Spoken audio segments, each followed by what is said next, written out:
Shareholders recently voted to approve a massive pay package for Elon Musk.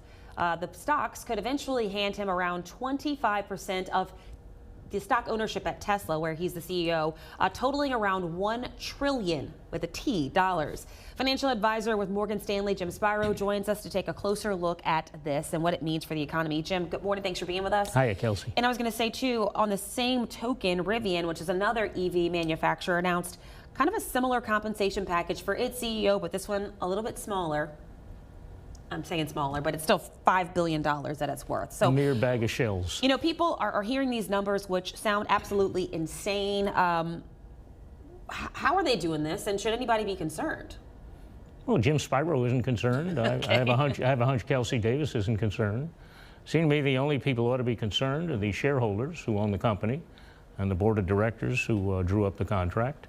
The rest of the concern, I think, is largely titillation that you see in the public, which is ginned up by the media, and then the usual artificial outrage on the part of politicians.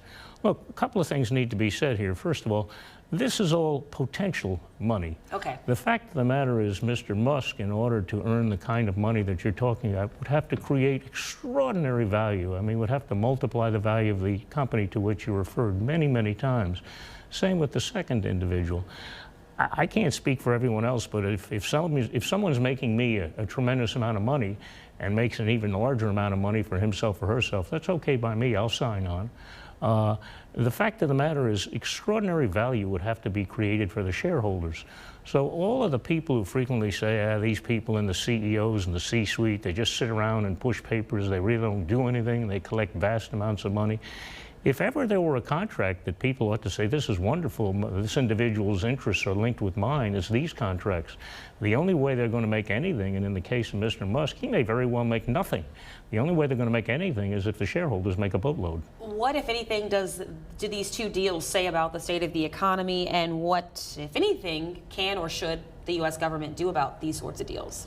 Well, I think with respect to the economy, it says that there are some particularly capable individuals out there who have a strong entrepreneurial bent, and they have a great deal of talent that they're bringing to the marketplace, and they want to be rewarded for it.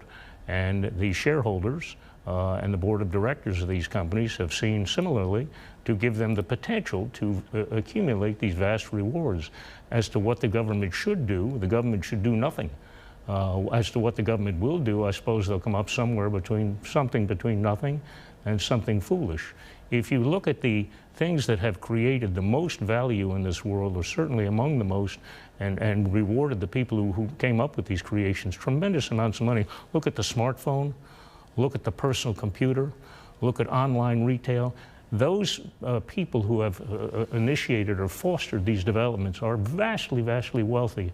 But I submit to you, the total global good that they have created far surpasses the wealth. They've changed the world. They've made my life better, your life better. I'm sure you have a smartphone with you. I have one with me. So I don't begrudge these people. I wish we had 1,000 more of them. All right, Jim Spiro, thanks for putting some things into perspective for us. Thanks, Kelsey. Appreciate it. All right, time is now 8:20.